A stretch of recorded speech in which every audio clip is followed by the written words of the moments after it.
प्रिय विद्यार्थी, आज हम लोग डायग्नोस्टिक्स ऑफ कैरियोफाइलेसी पहले और फिर मालवेसी, इन दोनों पर आज के क्लास में विचार किया जाएगा।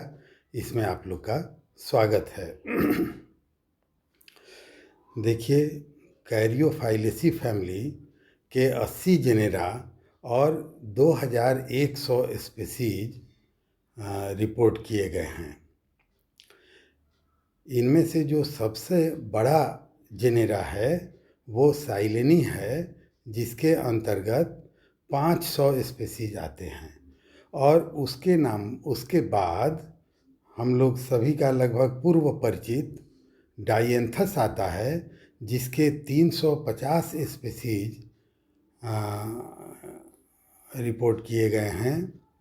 और उसके बाद हम लोग के लिए उससे भी महत्वपूर्ण एक वीड प्लांट है, जो है अस्टिलारिया मीडिया, जो अपने 100 स्पीसीज के द्वारा जाना जाता है।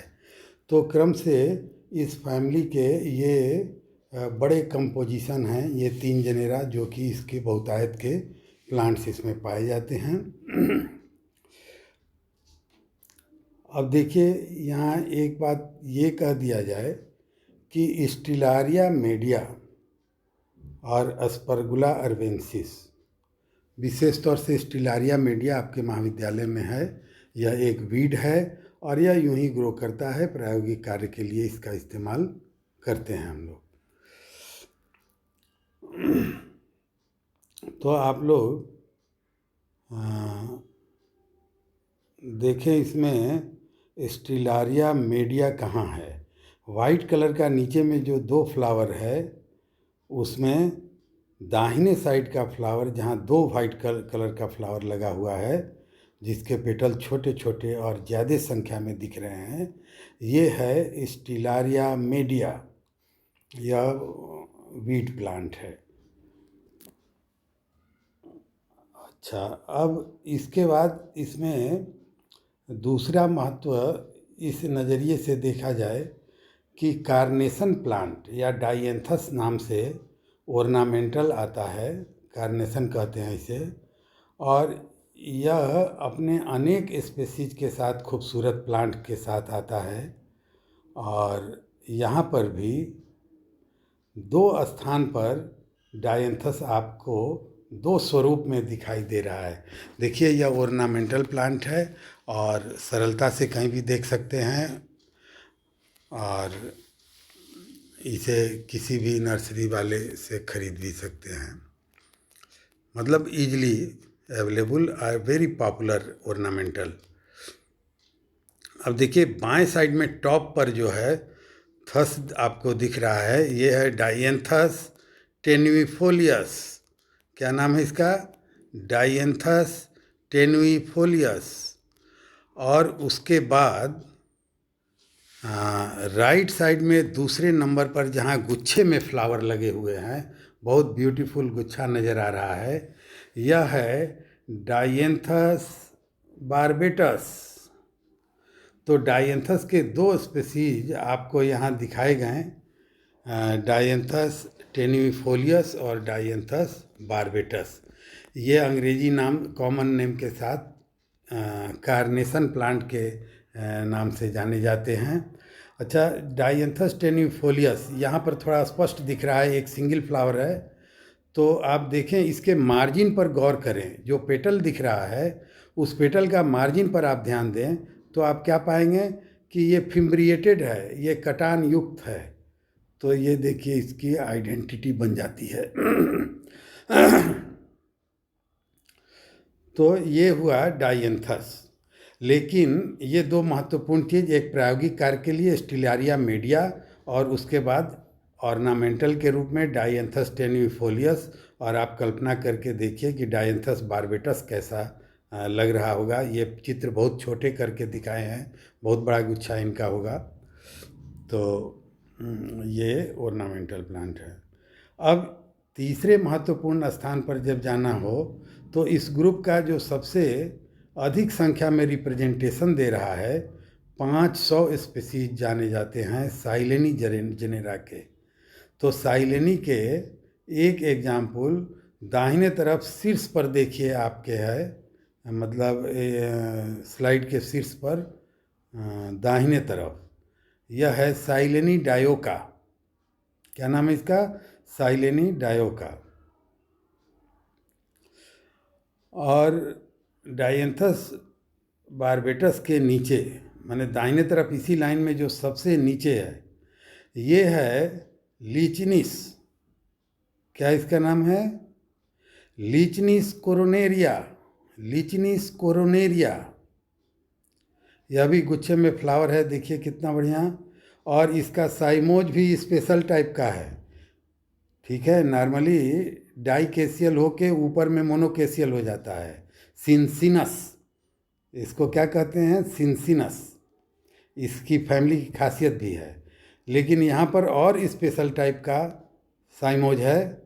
यह नाम है लीचिनस कोरोनेरिया।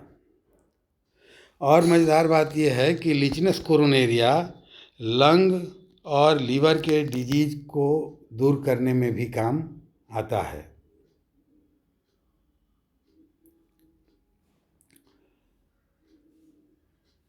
अब देखिए नीचे में एक लंबा सा जो रखा हुआ है बाएं तरफ, यह है एल्सिया रोजिया। एल्सिया रोजिया। और ठीक उसके बगल में है एरिनारिया रोजी। तो इस प्रकार से हम लोगों ने ये देखा कि कुछ महत्वपूर्ण प्लांट हैं। डायंथस बारबेटस ओर्नामेंटल है।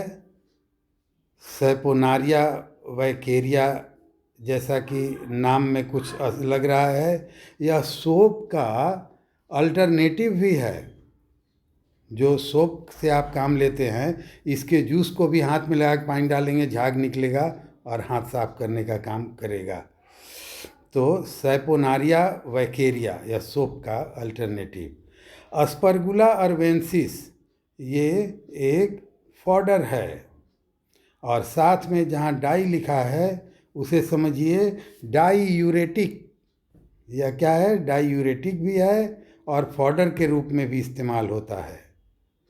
उसके बाद स्टिलारिया एक्वेटिका।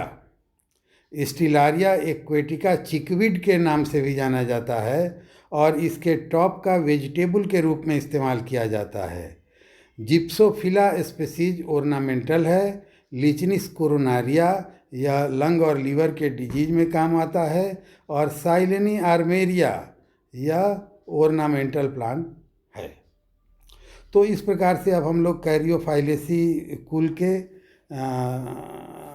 काफ़ी प्लांट्स को हम लोगों ने जाना। और यह जो कॉमन मैन है, नॉन बॉटनी से रिलेटेड है, वह भी कार्नेशन कार्नेशन चिल्लाते रहता है, क्योंकि इसके फ्लावर डायंथस का आप देख लिए, डायंथस बारबेटस और डायंथस टेन्यूफोलियस। बारबेटस का गुच्छा कितना ब्यूटीफुल और टेन्यूफोलियस का मार्जिन फिम्ब्रिएटेड।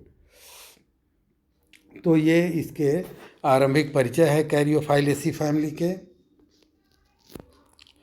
अब देखिए इसके महत्वपूर्ण कैरेक्टर, हम लोग को रेस्ट्रिक्ट रहना है इसके डायग्नोस्टिक्स पे। द लीव्स आर सिंपल,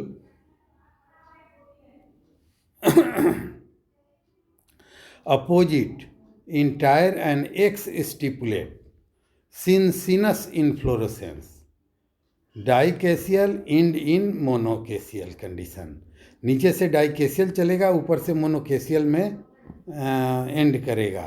तो इस प्रकार के विशेष इन्फ्लोरेसेंस को सिंसिनस इन्फ्लोरेसेंस कहते हैं और यह पाया जाता है कैरियोफाइलेसी में। The flowers are pedicellate, actinomorphic, usually hermaphrodite and pentamerous, but rarely unisexual and tetramerous। सामान्य तौर से सब अंग 5-5 में बटे रहेंगे क्योंकि पेंटामेरस है, पर रेयरली टेट्रामेरस कंडीशन, 4 वाले भी कंडीशन होते हैं। यह बार बार हम लोग को इस्तेमाल करना होगा सब, पेंटामेरस और रेयरली टेट्रामेरस। अच्छा, बाइसेक्सुअल बट रेयरली यूनिसेक्सुअल भी हो सकते हैं। Sepal and petals 5, rarely 4. Sepals are connate but petals free and margin fimbriated.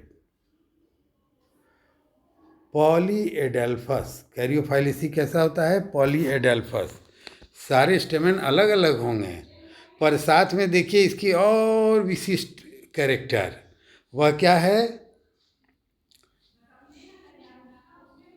वह है ऑफ डिप्लोस्टेमनस स्टेमेन। यह पाया जाएगा 10 की संख्या में, 5-5 के 2 वर्ल रहेंगे, ठीक है, एक कैलिक्स के अपोजिट और दूसरा कोरोला के अपोजिट। तो इसे कहेंगे ऑब डिप्लोस्टेमनस। स्टेमेन 2 वर्ल में पाए जा रहे हैं, डिप्लोस्टेमनस ऑब डिप्लोस्टेमनस, एक वर्ल के स्टेमेन कैलिक्स के अपोजिट और दूसरा कोरोला के अपोजिट। 5 कोरोला, 5 के अपोजिट स्टेमेन, 5 सेपल, 5 के अपोजिट स्टेमेन। तो यह विशेष कंडीशन ध्यान रखिए ऑफ डिप्लोस्टेमनस। इसका प्लेसेंटेशन होता है फ्री सेंट्रल और ओवेरी 2 to 5 मेरस, सुपीरियर ओवेरी होता है। फ्रूट इसमें यूनिलॉकुलर कैप्सूल होता है। एग्जाम्पल स्टिलारिया, एरिनारिया और अस्परगुला। एम्ब्रियो इसमें कर्व होता है, इंडोस्पर्मिक होता है और dispersed by sensor mechanism. Dispersal का काम सेंसर मैकेनिज्म के द्वारा होता है, तो सेंसर मैकेनिज्म भी एक महत्वपूर्ण घटना है। तो हम लोगों ने देखा कि सिंसिनस इन्फ्लोरेसेंस और ऑफ डिप्लोस्टेमनस, पॉलीएडेल्फस सब फ्री स्टेमेन होते हैं, मतलब free central placentation, curved embryo in endosperm and sensor mechanism for dispersal. तो ये चीज़ें इसमें विशेष तौर से इसके डायग्नोस्टिक्स माने जाएंगे। अब देखिए यहाँ पर हम लोग एक तस्वीर देख रहे हैं, इनके स्टाइल, स्टेमेन, ओवेरी और याद रखिए गाइनोफोर भी। देखिए यहाँ गाइनोफोर का पोजीशन दिखाया गया है, तो इसमें गाइनोफोर भी होता है। और देखिए कोनेट सेपल हैं, क्लॉड पेटल हैं और स्टाइल पेंटामेरस है, तो 5 स्टाइल एकदम डिस्टिंक्ट हैं। एक और इसकी विशिष्टता देखिए, ये देखिए इसमें सोलेन नोड पाए जाते हैं। ये दोनों पॉइंट आप पीछे में ऐड करें। गाइनोफोर भी पाया जाता है, यह भी इसका इम्पॉर्टेंट फीचर है। और साथ में नोड इसके सोलेन हैं, ये और महत्वपूर्ण फीचर है। ये देखिए यहाँ पर वो लिचनिस का जो वहाँ पर टॉप में आपको दिखाया गया था, उसी के फ्लावर यहाँ पर हैं। ये स्पेशल टाइप का साइमोज है। और यहाँ पर जो दाहिने साइड में चित्र है, इसमें फिर इसके डिफरेंट पार्ट देखते हुए आप गाइनोफोर पर अपना ध्यान कंसंट्रेट करें। ये देखिए point where petals and stamens are attached, connate sepal देखिए, ovary of syncarpous gynoecium, और नीचे में उसमें एक स्टॉक लाइक इंटरनोड जिसे कहते हैं, वो इलोंगेटेड हो जाता है स्ट्रक्चर, वह है गाइनोफोर। ये फिलामेंट, ये पेटल क्लॉड है और पेटल का लिम्ब, क्ला और लिम्ब, तो लिम्ब ऑफ पेटल आगे में स्प्रेड और क्ला जो है कॉन्स्ट्रिक्टेड। पेटल का अपेंडेज है और स्टाइल देखिए यहाँ अलग अलग दिखाया गया है। तो इस प्रकार से एक एलिस फ्लावर का काट के और वो आपके सामने।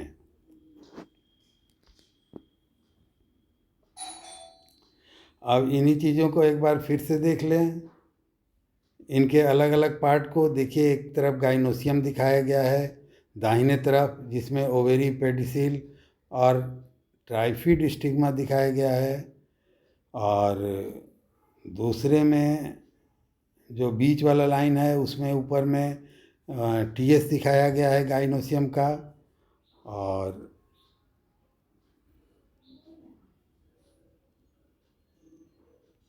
यहाँ पे उसके फ्लावर का एज ए होल एलिस है, जिसमें सारे स्ट्रक्चर दिख रहे हैं। हाफ पार्ट दिखाया गया है, हाफ पार्ट भी इसी प्रकार का दूसरे साइड में इसके हो जाएगा। Pedicel, thalamus, ovary, ovule, stigma, stamen, petal and sepals. और तब फिर अस्परगुला आर्वेंसिस का यहाँ फ्लोरल डायग्राम है। देखिए, ऑफ डिप्लोस्टेमनस कंडीशन को मार्क करिए, 2 घेरे में हैं। अब आप देखिए, जो बाहर वाला घेरा है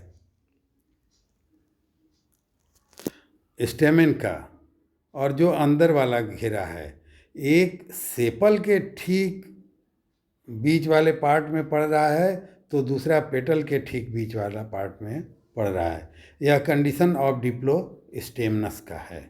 यह महत्वपूर्ण चीज़ है।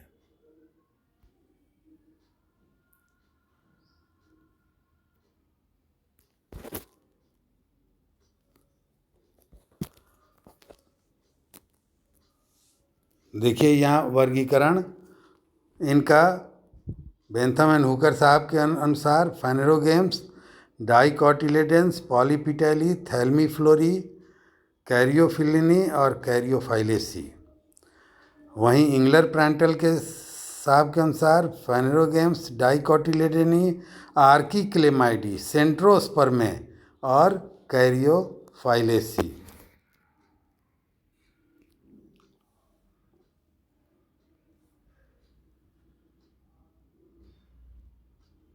तो इस प्रकार से ये इनके सिस्टमेटिक पोजीशन हुए। तो उपरोक्त में जो हम लोगों ने जनरल आइडिया लिया था वह कैरियोफाइलेसी का था। अब हम लोग डायग्नोस्टिक्स ऑफ मालवेसी पे विचार करेंगे।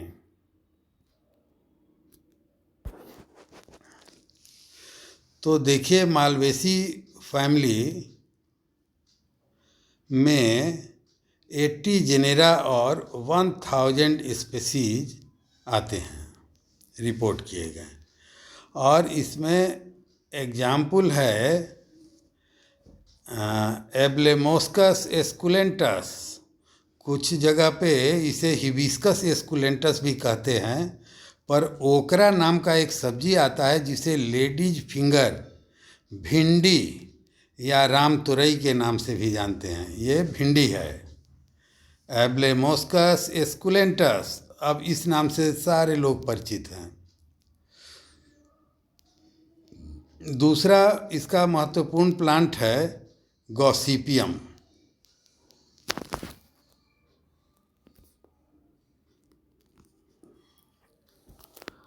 और एक ओरना कॉटन उससे मिलता है, जिसके अनेक प्रकार के इस्तेमाल होते हैं कॉटन के, आप हम सब जानते हैं।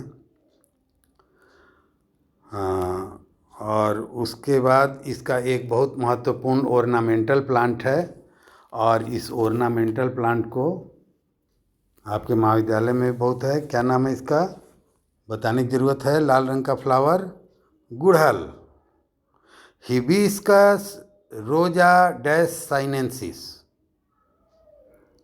हिबिस्कस रोजा साइनेंसिस। देखिए, बायनोमियल नोमेनक्लेचर कहता है कि एक जेनेरिक इपिथेट, एक स्पेसिफिक इपिथेट। तो हिबिस्कस रोजा साइनेंसिस अलग अलग नहीं है, दोनों को हाइफनेटेड कर दिया जाता है, हाइफन लगा दिया जाता है। तो रोजा साइनेंसिस, हिबिस्कस रोजा साइनेंसिस। अच्छा, इसे चाइना रोज के नाम से भी जानते हैं। बगल में आपको जो एक एलिस फ्लावर का दिखाया गया है, यह कॉटन के फ्लावर का है। और सबसे टॉप पर जो दिखाया गया है, या इसका स्टेमेन की विशिष्टता है कि एक स्टेमिनल ट्यूब बनता है और उस ट्यूब के अंदर स्टाइल और पास करता है और उस ट्यूब पर ही अनेकों मोनोएडल्फस एक ही ग्रुप में उसी ट्यूब पर सब पाए जाते हैं। तो गुच्छा इनका एक हो गया स्टेमेन का। और जब एंथर इनका देखिएगा तो वह मोनोथिकस होता है। सामान्य तौर पे स्टेमेन कैसे होते हैं, एंथर कैसे होते हैं, डाइथिकस। यहाँ पर क्या आप पाएंगे, मोनोथिकस।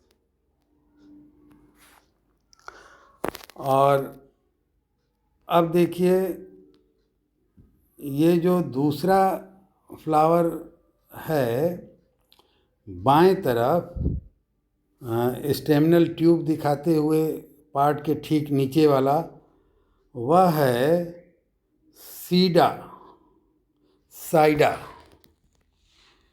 और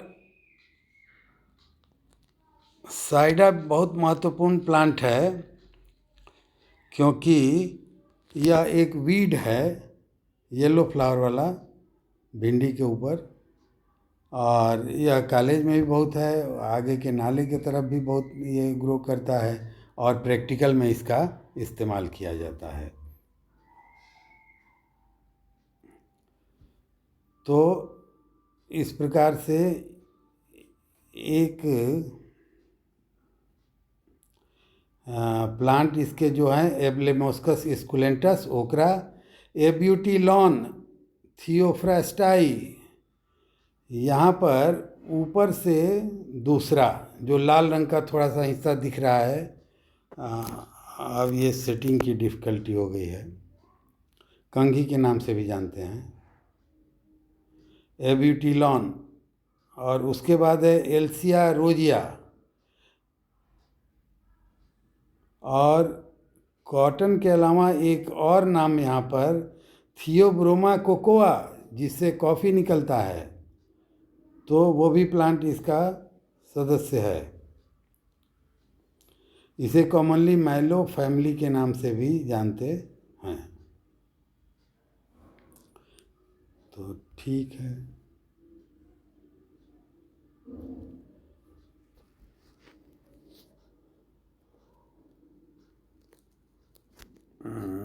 इधर से अच्छा ऐसे ही दिख रहा है। Diagnostics, flowers are large and showy. गुड़हल का फूल देख लीजिए, बड़ा है या कितना टहटा लाल होता है, अनेक कलर में आता है, white, yellow. Flowers are large and showy, perfect, actinomorphic, sepal often subtended by bracts. छोटे में इस बात को भूल जाइए कि sepal often subtended by bracts, सबसे बाहर में सेपल नहीं पाया जाता है, उसके बजाय ग्रीन कलर का इपिकैलिक्स पाया जाता है जो 3 से 7 की संख्या में हो सकता है। तो इस फैमिली का एक बड़ा डायग्नोस्टिक यह है कि इसके अंदर इपिकैलिक्स इसमें पाया जाता है। Petals distinct, adnate to the staminal tube, stamens many.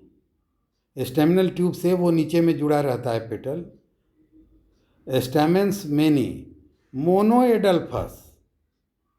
ठीक है, स्टैमेन है तो बहुत इनडेफिनिट, पर वो स्टैमेन एक स्टैमिनल ट्यूब बनाए हुए हैं और उस स्टैमिनल ट्यूब पर एक ही गुच्छा में पाए जा रहे हैं। Anthers unilocular. जब यूनिलॉकुलर कह रहे हैं तो यहाँ पर सामान्य शब्द जो हम लोग जानते हैं वो क्या होता है, एंथर या तो मोनोथिकस होता है या डाइथिकस होता है। तो यहाँ पर एंथर मोनोथिकस होता है, यह इसकी बहुत बड़ी विशिष्टता है। और उसका शेप क्रिसेंट शेप का होता है। कार्पेल्स आर मेनी और syncarpous, ovary superior, enclosed bye staminal tube. तो जो स्टेमिनल ट्यूब बना हुआ है उससे ओवेरी पूरी तरह से इनक्लोज्ड रहता है और ऊपर में डायरेक्ट स्टिग्मा निकला हुआ आपको दिखाई देगा। कभी फ्लावर को आप लोग देखिएगा। मेनी लॉक्यूल्स, ओवेरी में मेनी लॉक्यूल्स एंड प्लेसेंटेशन इसका एक्जाइल होता है।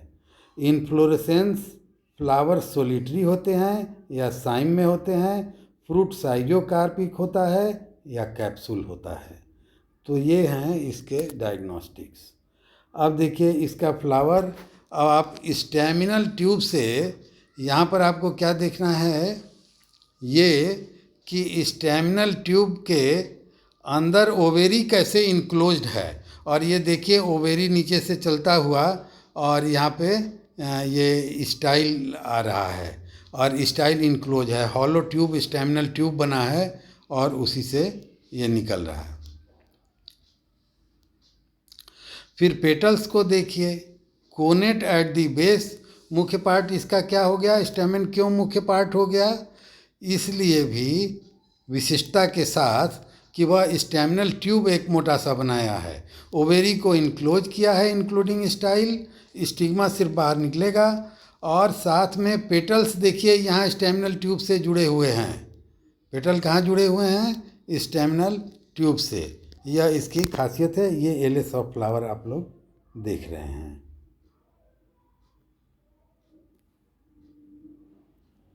अच्छा, ये थोड़ा छोटा करना था, ठीक है, काम की बात, चीज़ें यहाँ है। एक्जाइल प्लेसेंटेशन भी देख रहे हैं आपको, ओवेरी भी साफ दिख रहा है।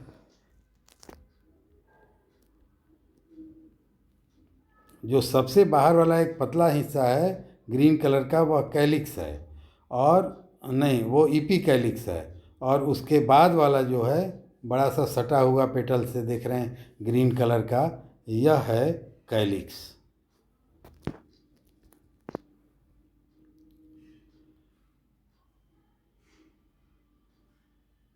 Classification, kingdom Plantae, division Magnoliophyta, class Magnoliopsida, order Malvales और फैमिली मालवेसी। अब देखिए स्टैमिनल ट्यूब जो बना था वो एक गोला यहाँ बना के दिखाया गया है जिस पर सारे स्टेमेन लगे हुए हैं, और बीच का हिस्सा कार्पेल्स, सीन कार्पस, एक्जाइल प्लेसेंटेशन, यह चीज़ शो किया जा रहा है। स्टेमिनल ट्यूब से एक डंडी के द्वारा देखिए पेटल को जोड़ा गया है, और सारे पेटल्स जो हैं वो कैसे हैं,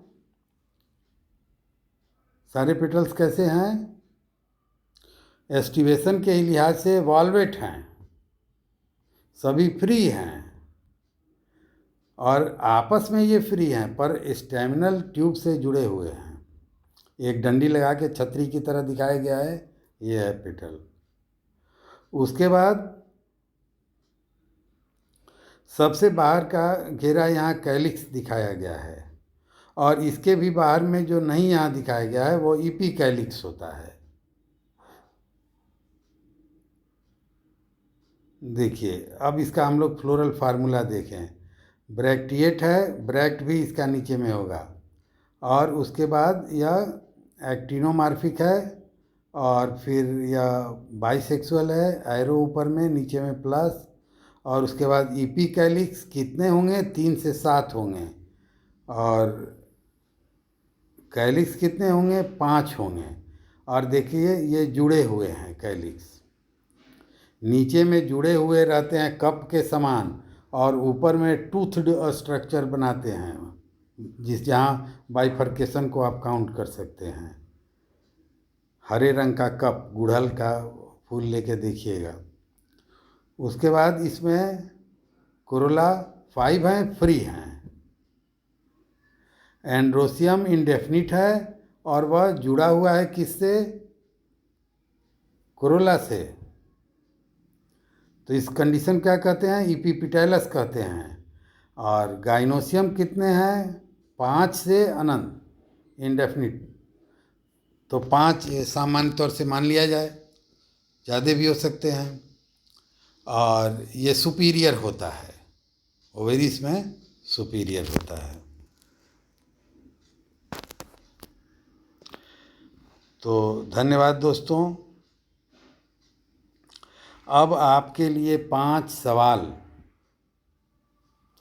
ठीक है। पहला सवाल है कार्नेशन प्लांट का बोटेनिकल नेम क्या है और किस फैमिली का है?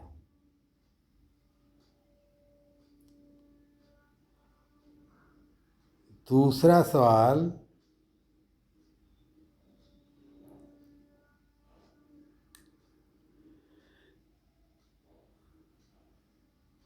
मालवेसी के किस प्लांट का प्रायोगिक कार्य में इस्तेमाल होता है? तीसरा सवाल, कैरियोफाइलेसी के किस प्लांट का प्रैक्टिकल में इस्तेमाल होता है? जिस प्लांट का इस्तेमाल होता है उनके बोटेनिकल नेम आपको बताने रहेंगे। चौथा सवाल है, कॉटन का बोटेनिकल नेम क्या है और किस फैमिली में आता है? और पांचवा सवाल है, गुड़हल का बोटेनिकल नेम क्या है? देखिए, हम लोग बॉटनी के स्टूडेंट हैं, चाहे जिस स्तर पर हो। गुड़हल का लार्ज शोवी फ्लावर हर जगह रहता है। कम से कम हम लोग उसका बोटेनिकल नेम तो बताने में सक्षम हो। ठीक है, तो गुड़हल का बोटेनिकल नेम क्या है और इसका परिवार भी क्या है, फैमिली का भी नाम बताइएगा। तो ठीक है दोस्तों, ये सवाल है आप लोगों के लिए। बढ़िया से मन लगा के पढ़िए। सारे लोग उपस्थित रहा करें। उपस्थिति कम रह रही है, घर बैठे उपस्थित होना है, क्या प्रॉब्लम है? और सवालों के जवाब ज़रूर भेजिए, क्योंकि यह हर चैप्टर के साथ कुछ सवाल दे दिए जा रहे हैं। उतना जब हाथ से लिख के आप भेजिएगा तो जिस कार्य में आदमी लगा रहता है वही उसके दिमाग से चिपक जाता है, फिर वह भूलता नहीं है। इसलिए अवश्य हर विद्यार्थी इसमें लगे। जो विद्यार्थी को नहीं आ रहा है वह लिख के भेज दे कि हमें नहीं आ रहा है। जितने सवाल आ रहे हों उतने लिख दे। तो इससे क्या होगा कि मैं उसके हल करने का रास्ता निकालूंगा। लेकिन सवालों के जवाब भेजने में 100% करिए। जितने लोग उपस्थित हों वो सारे लोग भेजें, और ऐसा तेज विद्यार्थी न समझें कि ये तो हम जानते हैं या जान लेंगे। भाई, पढ़ना हमारा कार्य है, खाना पीना पढ़ना, और क्या काम है। तो यह कार्य को भी संपादित करें अपनी ड्यूटी समझ के। यह आपके लिए आगे चल के बड़ी लाभकारी होगा। एक हैबिट भी बनेगी इस तरह से पढ़ने की, और आप लोग जो है वो चीज़ें याद भी होंगी, और वो महत्वपूर्ण चीज़ें मैं एक बार उसका सामने रख देता हूँ। धन्यवाद।